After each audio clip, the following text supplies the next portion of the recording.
यो question class 10 compound इन्ट्रेस्टबाट लिएको। यहाँ क्वेसन हेर्न सकिन्छ, in what time will rupees 2500 amount to rupees 3512। यो भनेको कति समयमा यो 2500 अमाउन्ट भएर यति हुन्छ 3512। यो भनेको प्रिन्सिपल भयो। यो प्रिन्सिपल पछि गएर अमाउन्टमा कन्भर्ट हुन्छ, because amount is always greater. Why? अमाउन्टले के कभर गर्छ? Principal plus interest. प्रिन्सिपल पनि हुन्छ प्लस इन्ट्रेस्ट पनि हुन्छ। At 12% per annum. रेट कति छ? 12%। So if the interest is compound yearly, यहाँनिर इयरलीको फर्मुला युज हामीले गर्नु पर्यो। So let's take a start here. Here principal is equal to कति दिएको छ? Principal P is equal to rupees 2500 amount, or compound amount we can write on here.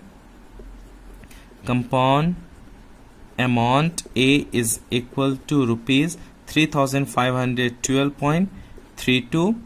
Rate of interest R is equal to कति दिएको छ? R is equal to 12%. What we have to find out? At what time? भनेको time period find out गर्नु पर्ने. So T is equal to what we have to write down here. Okay. Now we have to use formula of compound amount. CA. Compound amount को formula के हुन्छ? P 1 plus R divided by 100 power T. अब यहाँनिर compounded yearly भनेको छ, त्यही भएर yearly को formula use गर्ने हो। compound amount भनेको कति छ? 3512.32 is equal to principal. Value of principal is equal to 2500. 1 plus the value of R. Rate कति दिएको छ? 12%. So 12 divided by 100 power T. Now we have to divide this to 3512.32 divided by 2500 is equal to, अब यो calculate गर्ने 1 plus 12 by 100. 12 by 100 गर्दाखेरि 0.12 हुन्छ, plus 1 गर्दाखेरि कति भयो? 1.12. So we have to write here 1.12 power T. अब यो दुईटा डिवाइड गर्ने, डिवाइड गर्दा कति हुन्छ? Let's check.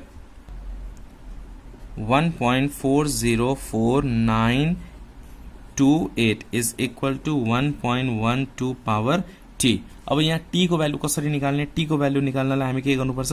बेस सेम गर्नुपर्छ। यहाँनिर 1.12 छ भने यहाँ पनि 1.12 power how much is equal to this? We have to find out. 1.12 power T. Try to understand. यहाँनिर हामीले के गर्ने? बेस सेम बनाउने। बेस सेम छ भने पावर के हुन्छ? इक्वल हुन्छ, त्यही भएर T को भ्यालु यो एन्सर भइहाल्छ। यहाँनिर 1.212 छ भने यहाँ पनि 1.12 लेख्ने। अब 1.12 को पावर कति हो? कति हुँदाखेरि यति आउँछ? You can use in calculator. 1.12 को पावर कति हुँदाखेरि यति आउँछ। And then base same and in equal, power also equal. So let's check it. So 1.12 को power 3 हुँदाखेरि ठ्याक्कै यति आउँछ 1.40492. Okay, you have to check it that. Now you can see here base same and in equal, power also equal. Therefore T is equal to years. So here T is equal to कति आएको छ? 3 years. So we at last we have to write down required time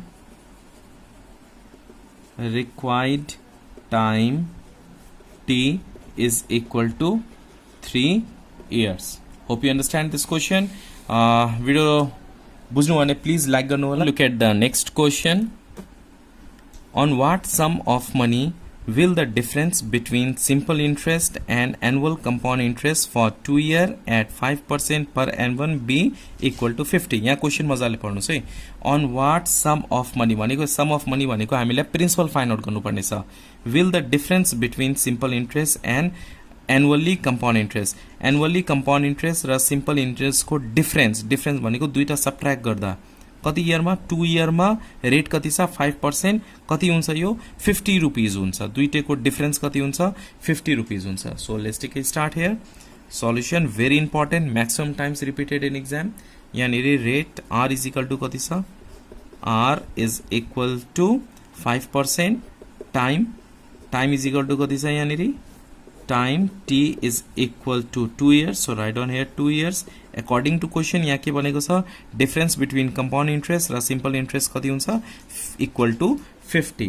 So we can write here according to question CI minus SI is equal to rupees 50. अब यहाँनिर compound interest find out गर्ने, simple interest find out गर्ने, value put गर्ने, then when you calculate you will get value of principal. So now CI. What is the formula of CI? P यानी yearly को कुरा गरेको छ 1 plus R divided by 100 power T minus 1.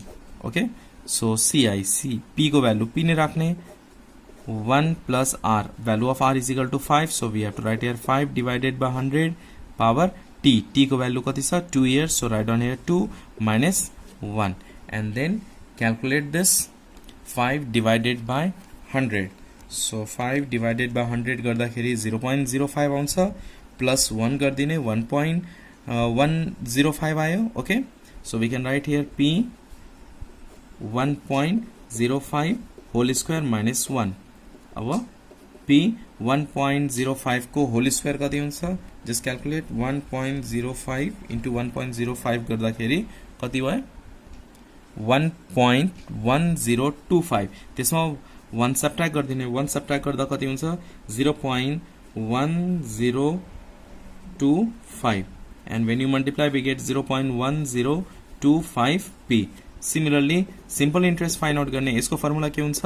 PTR divided by 100. दुईटा find out गर्नुपर्ने किनभने दुईटाको difference कति दिएको छ 50. CI हामीले फाइन्ड आउट गरिसक्यौं in the form of P.